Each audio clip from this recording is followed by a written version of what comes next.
विद्यार्थी मित्रांनो, नमस्कार. मागच्या या व्हिडिओमध्ये आपण BA पार्ट 1 NEP 2020 अनुषंगाने जो इतिहासाचा पेपर आहे त्याचा सविस्तर व्हिडिओ आज आपण त्या टप्प्यातील दुसरा भाग म्हणजेच जैन आणि बौद्ध धर्माच्या उदयाची कारणे याची चर्चा करणार आहोत. त्यापैकी वास्तविक पाहता तसं पाहायला गेलं जैन आणि बौद्ध धर्माच्या उदयाची कारणे साधारणपणे जवळपास सारखी आहेत, पण आपण प्रामुख्याने आज विचार करतो आहोत बौद्ध धर्माच्या उदयाची कारणे. मित्रांनो, बौद्ध धर्माच्या उदयाची कारणे त्या काळातील म्हणजेच इसवी सन पूर्व 6व्या शतकातील भारतात अस्तित्वात असलेल्या सामाजिक, धार्मिक आणि सांस्कृतिक आर्थिक परिस्थितीत दडलेली आहेत. त्यापैकी काही प्रमुख कारणांची चर्चा आज आपण करणार आहोत. मित्रांनो, त्यापैकी पहिलं जे काही कारण आहे ए म्हणजेच धार्मिक, रिलिजियस कॉजेस ऑफ बुद्धिझम. म्हणून धार्मिक कारण यामधील पहिलं कारण आपण पाहतो आहोत वैदिक धर्मातील कर्मकांडाचे वर्चस्व. मित्रांनो, उत्तर वैदिक कालखंडामध्ये मोठ्या प्रमाणात धार्मिक विधी, यज्ञ, कर्मकांड याचे प्रमाण वाढले. हे जे काही धार्मिक यज्ञ विधी हे होते हे मोठ्या प्रमाणात खर्चिक आणि गुंतागुंतीचे बनले. त्यामुळे सामान्य लोकांना ते परवडणारे नव्हते. त्याचे पालन करणे अशक्य झाले आणि यातून उपाय म्हणून जैन आणि बौद्ध धर्माचा उदय घडून आलेला आपल्याला दिसून येतो. त्यानंतर दुसरा आहे पुरोहित वर्गाचे प्राबल्य. मित्रांनो, त्या काळातील जो पुरोहित वर्ग होता याने धार्मिक जीवनावर, विधीवर अवास्तव प्रचंड वर्चस्व त्याने निर्माण केले.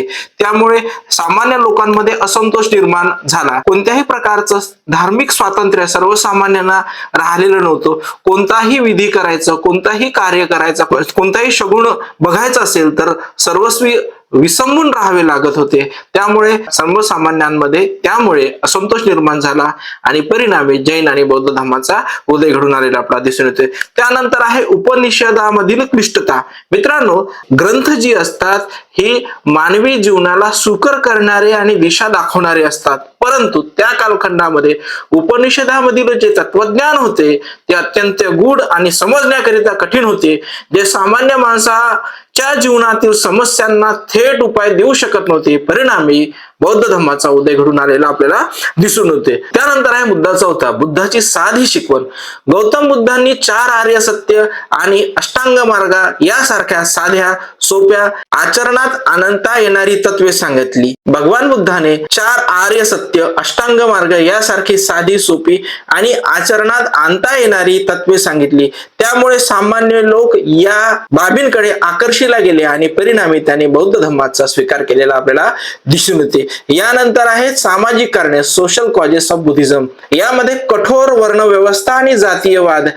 मित्रांनो, त्या कालखंडामध्ये समाज व्यवस्था अत्यंत कठोर झाली होती. निम्न मानल्या गेलेल्या जातीवर भेद वाढला होता.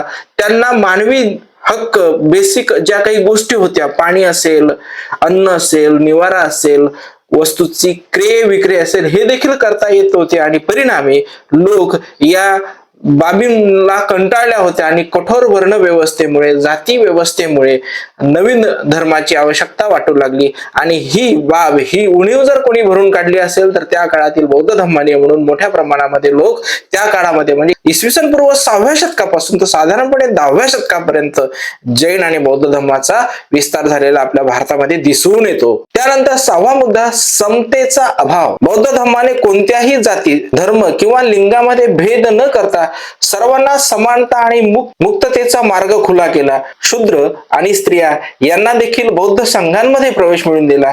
त्याचा मोठा परिणाम असा झाला की मोठ्या प्रमाणामध्ये शूद्र, स्त्रिया, सर्वसामान्य लोक या धर्माकडे आकर्षिले गेले. भगवान बुद्धाने कोणताही भेद जन्मतः कोणत्याही व्यक्तीबद्दल ठेवला नाही. कोणताही व्यक्ती या धर्मामध्ये येऊ शकत होता. परिणामी अनेक त्या काळातील लोक आपल्याला या बौद्ध धर्मामध्ये आकर्षिलेले दिसून येतात. त्यानंतर आहे क्षत्रियांचा विरोध. स्वतः क्षत्रिय वंशाचे भगवान बुद्ध आणि भगवान महावीर हे होते. त्यांनी ब्राह्मणांच्या धार्मिक वर्चस्वाला आव्हान दिले. त्यामुळे क्षत्रिय वर्गाचा त्यांना अप्रत्यक्षरित्या पाठिंबा मिळाला. परिणामी जैन आणि बौद्ध धर्माचा विस्तार आणि प्रसार मोठ्या प्रमाणात झालेला दिसून येतात. त्यानंतर इकॉनॉमिकल कॉजेस, आर्थिक कारणे. कृषी व्यवस्थेचा विकास. शेतीमध्ये लोखंडी नांगराचा वापर वाढल्यामुळे शेतीचे उत्पादन वाढले. विद्यार्थी मित्रांनो, आपल्याला माहिती आहे की मानवी जीवनातल्या काही उत्क्रांती घडून आणणाऱ्या बाबी आहेत, पहिली बाब म्हणजे आगीचा शोध, दुसरी बाब म्हणजे व्हील म्हणजे चाकाचा शोध, तिसरी बाब म्हणजे नागराचा शोध.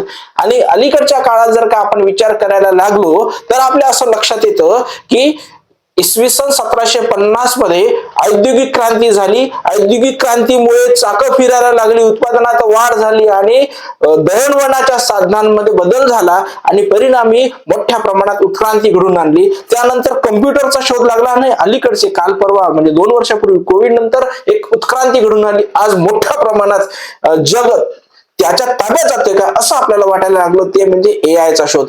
म्हणून टप्प्यातील मानवी जीवनाच्या उत्क्रांतीच्या टप्प्यातील हे महत्वाचे घटक आहे. त्यापैकी लोखंडाचा शोध ही एक महत्वपूर्ण बाब आहे. शेतीमध्ये लोखंडाचा नागर वापर वाढल्यामुळे शेतीचे उत्पादन वाढले, त्यासाठी बैलांची आवश्यकता वाढली. परंतु वैदिक धर्मातील यज्ञामध्ये पशुची बळी दिल्या जात असत, त्यामुळे बौद्ध धर्माने अहिंसेचा तत्वाचा अंगीकार केला. अहिंसा तत्वज्ञानामुळे पशूंना अभय मिळाले आणि कृषी समाज व्यवस्थेला याचा फायदा झाला. परिणामी उत्पन्नात वाढ झाली, परिणामी व्यापारात बदल झाला आणि परिणामी देश विदेशात भारताच्या वस्तू म्हणजे आज अलीकड म्हणजे आपण पाहतो की आपण एका काळी म्हणत भारताच्या संदर्भात म्हटल्या जात असे की भारत हा सोने की चिडिया असणारा देश आहे किंवा भारतामध्ये सोन्याचा धूर निघतो. आपल्या हे लक्षात येतं की पशूंना अभय मिळाल्यामुळे कृषक समाज जो होता तो हा समृद्ध झाला. कृषक समाजामुळे वैश्य समाज समृद्ध झाला आणि व्यापार वाढला, त्यामुळे भारताचं नाव देश विदेशात झालेलं आपल्याला दिसून येते. त्यानंतर व्यापारी वर्गाचा पाठिंबा, वैश्य म्हणजेच व्यापारी वर्ग आर्थिकदृष्ट्या समृद्ध होत होता, परंतु सामाजिक स्तरावर त्यांना ब्राह्मण इतका आदर मिळत नव्हता. बौद्ध धर्माने अहिंसेचा समर्थन केले, जे शांततापूर्व व्यापार वाढवण्यासाठी आवश्यक होते. त्यामुळे वैश्य समाजाने या नव्या धर्माला मोठ्या प्रमाणात पाठिंबा दिलेला दिसून येतो. त्यानंतर आहे गौतम बुद्धाचे व्यक्तिमत्व आणि प्रसार. गौतम बुद्धाचे व्यक्तिमत्व हे शांततामय, दयाळू आणि तेजस्वी असे व्यक्तिमत्व होते. त्यांची साधी राहणी आणि साधी शिकवण ही थेट माणसाच्या काळजाला भिडणारी होती. त्याचबरोबर भगवान बुद्ध हे राजपुत्र असताना देखील त्यांनी सर्व सुखाचा त्याग करून फक्त मानवी कल्याणाकरिता आपल्या लक्षात येतं की त्यांनी गृहत्याग केला, उपासना केली आणि सर्वसामान्य लोकांना मुक्तीचा मार्ग दाखवला. सत्याचा शोध त्यांनी घेतला आणि म्हणून धम्म परिवर्तन त्या ठिकाणी केले. आणि गौतम बुद्धाचं साधं सरळ साधस व्यक्तिमत्व देखील, भगवान बुद्धाचं व्यक्तिमत्व देखील निश्चितपणे बौद्ध धर्माच्या प्रसाराला उपयुक्त ठरलेले दिसून येते. त्यानंतर आहे सोपी भाषा. भगवान बुद्धांनी लोकांना समजेल अशा पाली भाषेमध्ये, आपल्याला माहिती आहे की इसवी सन पूर्व त्या कालखंडामध्ये प्रामुख्याने जो काही प्रस्थापित वर्ग होता यांची जी काही भाषा होती ही संस्कृत भाषा होती आणि सर्वसामान्य जे लोक होते यांची भाषा प्राकृत किंवा पाली भाषा होती. भगवान बुद्धाने जे काही उपदेश दिलेत, जे काही आदेशना केली, जे काही संदेश दिलेत, जी काही तत्वज्ञान सांगितलं हे पाली भाषेत होते.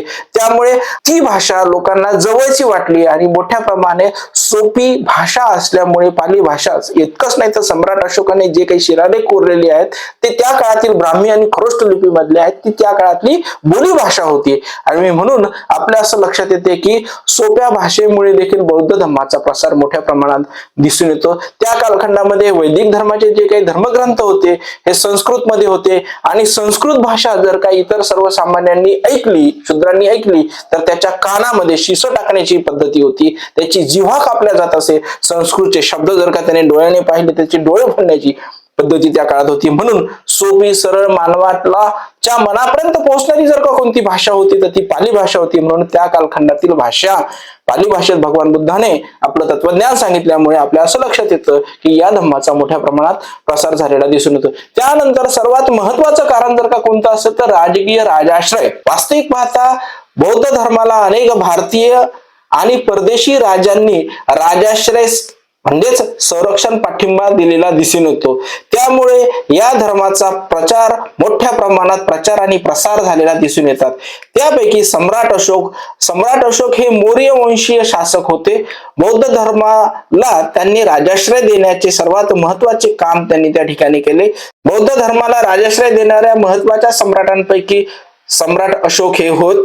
त्यांनी धम्माचा प्रसार स्वतःच्या विशाल साम्राज्यातच नव्हे तर श्रीलंका म्हणजेच त्या काळातील सिंहल, आग्नेय आशिया, पश्चिम आशिया यासारख्या देशांमध्ये देखील त्यांनी घडवून आणला। त्याचबरोबर अनेक स्तूप, विहारे आणि शिलालेख त्यांनी बांधलीत। त्यांनी इतकेच नाही तर आपला मुलगा महेंद्र आणि मुलगी संघमित्रा यांना धम्माच्या प्रसाराकरिता श्रीलंकेमध्ये पाठवले। त्यानंतर सम्राट कनिष्क हा कुशाण शासक होत। सम्राट कनिष्काने बौद्ध धर्माला महत्वपूर्ण असा राजाश्रय दिला। त्यांनी त्या काळात चौथी बौद्ध धम्म परिषदेचे आयोजन केले, जिथे बौद्ध धम्म या परिषदेमध्ये बौद्ध धम्माचे हीनयान आणि महायान पैकी महायान पंथाचे विभाजन या ठिकाणी झाले। त्यांनी अनेक विहारे बांधलीत आणि बौद्ध धम्माचा प्रसार चीन पर्यंत त्यांनी केला।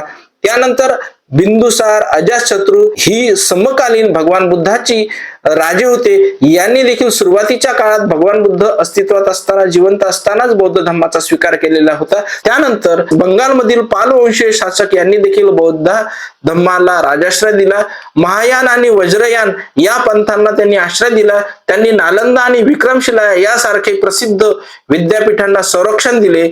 इतकेच नाही तर देश विदेशात देखील बौद्ध धम्माला राजाश्रय मिळाला। मग यामध्ये सिंहल म्हणजे श्रीलंका देशाचे राजे, श्रीलंकेतील अनेक राजांनी बौद्ध धम्माला राजाश्रय दिला। त्यामुळे आजही श्रीलंकेमध्ये थेरवाद बौद्ध धम्माचे एक मोठे केंद्र आहे। उदाहरणार्थ दीपवंश या ग्रंथात तेथील राजांच्या कार्याचे वर्णन आहे। इतर आशिया देशामध्ये वांग कोरिया इसवी सन 935 मध्ये, त्याचबरोबर शोतोकू जपान यासारख्या राजांनी देखील आपल्या देशात बौद्ध धम्माच्या प्रसारासाठी मोठे योगदान दिले।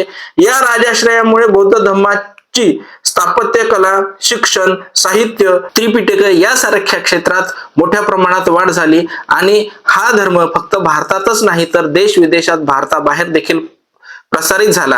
त्यानंतर सर्वात महत्वाचं आणि सर्वात शेवटचं म्हणजे संघ व्यवस्था। भगवान बुद्ध ज्यावेळेस जिवंत होते, भगवान बुद्ध ज्यावेळेस हयात होते, त्यावेळेस भगवान बुद्धाने धम्माच्या प्रसाराकरता संघाची निर्मिती केली होती। बौद्ध भिक्खू संघ स्थापन भगवान बुद्धांनी केलेला आपल्याला दिसून येतो। बौद्ध भिक्खू संघाच्या माध्यमातून त्या कालखंडामध्ये धम्माचे प्रचाराचे कार्य चालत असे। 4 महिने म्हणजे पावसाळ्यामध्ये धम्माचा अभ्यास करावा आणि 8 महिने धम्माचा प्रसार करावा, अशा प्रकारची भूमिका भगवान बुद्धाने त्या कालखंडातच मांडली। त्याचप्रमाणे भगवान बुद्धाने संघामध्ये भिक्खूंबरोबरच भिक्खुनींना देखील संघात प्रवेश दिला। परिणामी भगवान बुद्धाने स्थापन केलेला बौद्ध धम्माचा मोठ्या प्रमाणात प्रचार आणि प्रसार झालेला दिसून येते। शिस्तबद्ध पद्धतीने धम्माचा प्रसार केला। थोडक्यात काय तर तत्कालीन समाज आणि धर्मात असलेल्या समस्यांवर गौतम बुद्धाने दिलेले एक मानवतावादी, सुलभ आणि समानतावादी पर्याय म्हणून बौद्ध धम्माचा उदय झाला। या सर्व वरील कारणांमुळे भारतामध्ये आणि देश विदेशामध्ये बौद्ध धम्माचा प्रचार आणि प्रसार झालेला दिसून येतो। तर मित्रांनो, हा अत्यंत महत्वाचा व्हिडिओ तुमच्या परीक्षेच्या दृष्टिकोनातून आहे। तर चला पुन्हा भेटू एका नव्या व्हिडिओमध्ये एका नव्या विषयासह। तोपर्यंत धन्यवाद।